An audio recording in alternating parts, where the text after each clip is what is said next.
Good morning, I'm Marvin Bimagda, and this is our case study. It's all about West Philippine Sea. We have three problem solution. The first one is the diplomatic negotiation and multilateral engagement. The multilateral engagement is they should also expand their diplomatic presence across Southeast Asia and where relevant established with reliable channel through which they could communicate with high level authorities in China and other high level.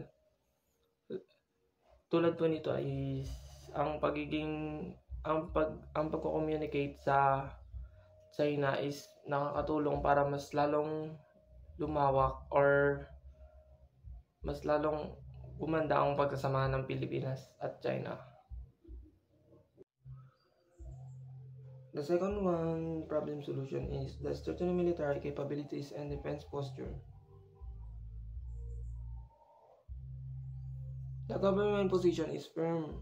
It will not yield, not cede easily our territories is upon the well-being Filipinos threatened.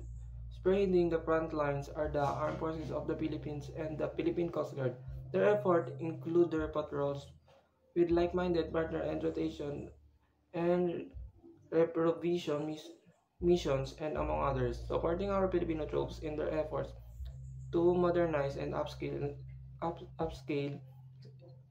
external defense capabilities crucial to our maritime nation. Like, kailangan po dito na sa green line is meron po tayong nakabantay na Philippine Coast Guard para mas manatili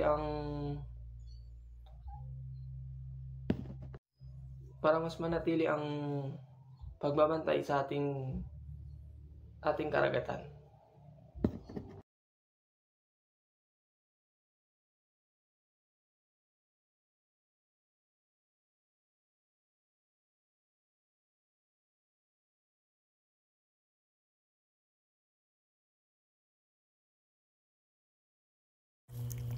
And for our ACA or Best Alternative Course of Action, yung pinakamainam na paraan para ma-resolve yung issue ng West Philippine Sea dispute ay sa pamamagitan ng diplomatic talks and multilateral involvement dahil ito ay nagfo-focus sa pangmatagalang layunin and strategies.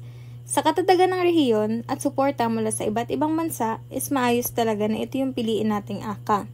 Sa halip kasi na gumamit ng lakas or magsagawa ng mga unilateral na hakbang, yung diplomatic talks at multilateral engagement is nakatutok siya sa pagtutulungan at pagkomunikasyon sa maraming stakeholders o sa mga kasangkot na bansa. So, layunin nitong makamit yung isang mapayapang solusyon na batay, of course, sa pagkakaintindihan at ayon sa international law. Sa pamamagitan ng diplomatic negotiations at multilateral engagement, is nagkakaroon tayo ng pagkakataon na makuha yung support ng ibang mga bansa, makabuo ng pangmatagalang solusyon at mapamahalaan ang mga panganib o risk na hinaharap. So, mahalaga rin ito para mabalance natin yung interest ng mga bansa or ng mga region sa buong mundo. So, sa harap ng mga magkaibang claims at possible tension or inkwentro is yung strategy na ito ay tumutugma sa layunin ng Philippines na panatilihin yung kapayapaan, katatagan at legal na integridad. Kaya't ang pinakamainam po na hakbang ay makipag-usap at makipagtulungan sa ibang bansa at magkaroon ng international organizations para makamtan ang mas matibay at pagmatagalang solusyon sa issue na to or sa issue ng West Philippine Sea dispute. And now, I will be discussing the recommendations for implementation. Syempre, number 1 is to create a high-level diplomatic task. So, need to assemble talaga a committed group of seasoned diplomats, specialists in law, and analysts with a focus on the region. So, they ought to concentrate naman on creating a coherent, well-defined strategy and establishing realistic benchmarks. So, number 2 is we have boost multilateral alliances. So, kailangan natin mag-take ng active role sa pag-interact with allies and international organizations para makapag-create naman tayo ng wide coalition or support. So, you have to make use of platforms such as yung United Nations to promote the Philippines. Not just the Philippines, but to stance and look for agreements and magkaroon ng backing support in claims. So, yung organized collaborative gatherings or conferences is nag-emphasize siya ng significance sa regional stability and collective security. Number 3 is ma-improve natin yung contact channels para ma-avoid natin yung misunderstandings sa pag-handle ng conflicts. Need natin na mag-establish and ma-preserve yung pagkakaroon ng open channel sa contact with China.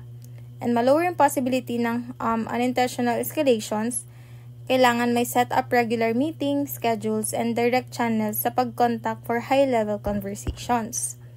Number 4 is foster regional confidence and building measures.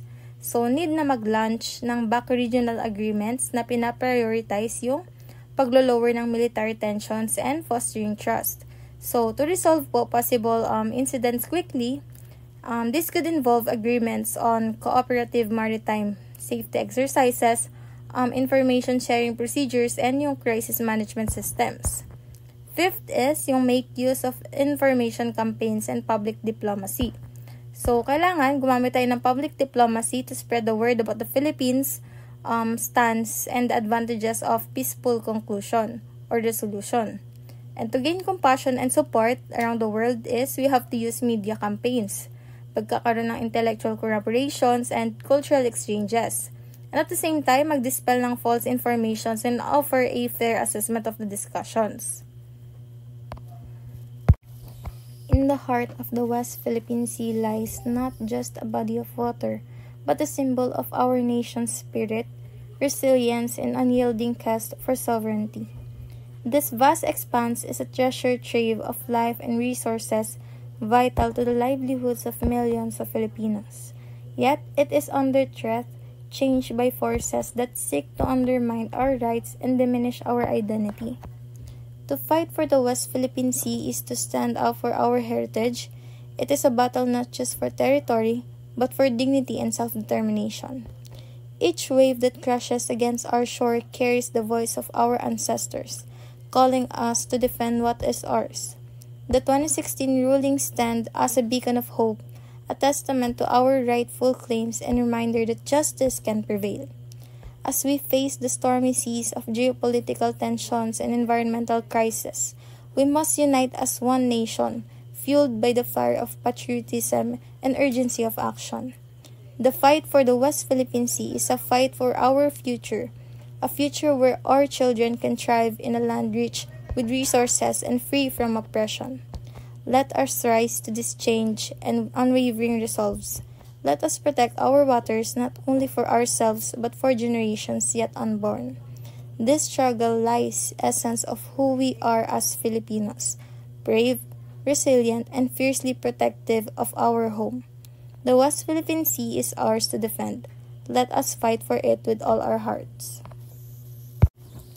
And lastly, yung West Philippine Sea dispute is nagpo-provide siya ng important context for understanding the challenges of global governance.